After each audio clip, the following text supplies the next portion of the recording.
నమస్తే అండి. ఈరోజైతే నేను సింపుల్గా టమాటా గుడ్లు పులుసు అండి. చాలా టేస్టీగా ఉంటుంది. కొద్దిగా మసాలా వేసి చేసుకుందాం. దీన్ని వేసుకుందాం.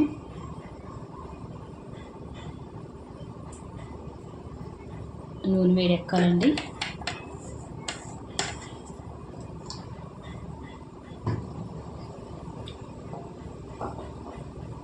మా సైడ్ అయితే తుఫాన్ అని చెప్తున్నారండి. బేవచ్చంగా గాలేస్తుంది.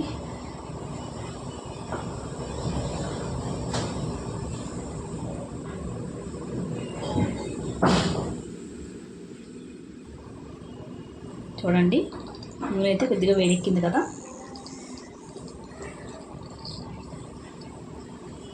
ఉల్లిపాయలండి, 6 గుడ్లకి ఒక 1/2 కేజీ ఉల్లిపాయలండి. కొద్దిగా పులుసు మనం ఎక్కువగా ఉన్నట్టు వండుతున్నానండి. ఉల్లిపాయలు వేగడానికి ఉప్పు వేసుకుందామండి. పులుసు కదండి, ఉప్పు కొద్దిగా ఎక్కువే పడుతుంది. అలాగే కొద్దిగా పులుసు అండి, కొద్దిగా పసుపు అండి.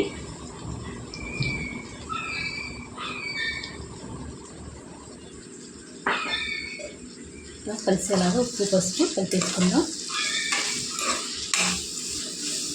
మూత పెట్టి బాగా మెత్తగా మగ్గించుకుందామండి. ఉల్లిపాయలు మధ్యలో మధ్యలో కలుపుకుంటా బాగా మగ్గించుకుందాం.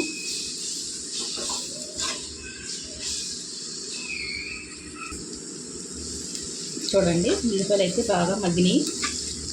ఇంకొద్దిగా మగ్గాలండి. దాంట్లో మనం కొద్దిగా మసాలా వేసుకుందాం. మసాలా వేసుకుంటే టేస్ట్ చాలా బాగుంటుంది. పచ్చి మసాలా ఏనండి. 1 స్పూన్ వేసుకున్నానండి, సరిపోద్ది. 1 స్పూను బాగా కలిపేసుకొని మసాలా వేగనిద్దామండి. నూనెలో కలిపేసుకొని మూత పెట్టుకొని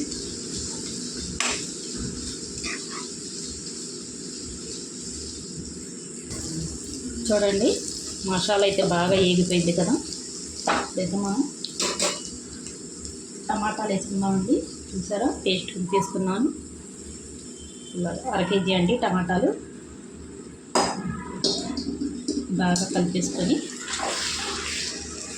బాగా ఉడికిపోవాలండి.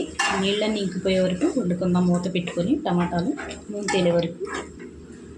చూసారు కదా,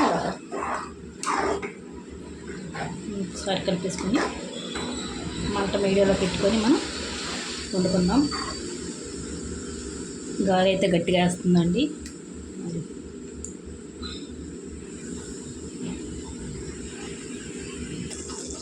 చూడండి, సగం అయితే ఉడికిందండి. మధ్యలో కలుపుకుంటూ ఉండాలి. కొద్దిగా నీళ్ళు ఎగరాలండి. కొద్దిగా ఎగిరిన తర్వాత నీళ్ళు చూద్దాం. చూడండి, అయితే బాగా నీళ్ళు ఇంకిపోయాయి కదా, నూనె తేలిందండి. ఈ టైంలో మనం కారం వేసుకుందాం. కారం ఎక్కువ తింటే ఎక్కువ, తక్కువ తింటే తక్కువ వేసుకోండి. నేనైతే పచ్చిమిరపకాయలు కూడా వేసుకుంటాను కదండి, కొద్దిగా తక్కువ వేస్తున్నాను. కారం అయినా కొద్దిగా కారం తక్కువగా ఉందండి.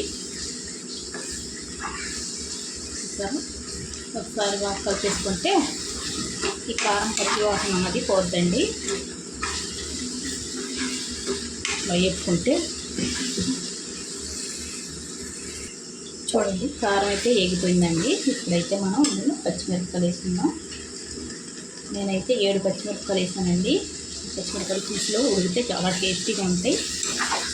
చూసారా, ఒక్కసారి ఇలా కలిపేసుకొని పెద్ద ఏం ఉడకవసరం లేదండి. పచ్చిమిరపకాయలు అయితే మనం తీసేసుకుంటాం కదా, ఉడికేటప్పటికి అందులోనే ఉడికిపోయి టేస్ట్ బాగుంటాయి.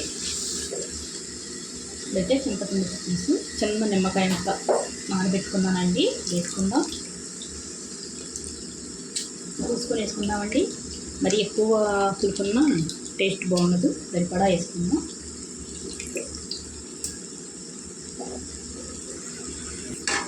ఇంకైతే బాగా కలిపేసుకున్నాం ఒకసారి. సరే కదా,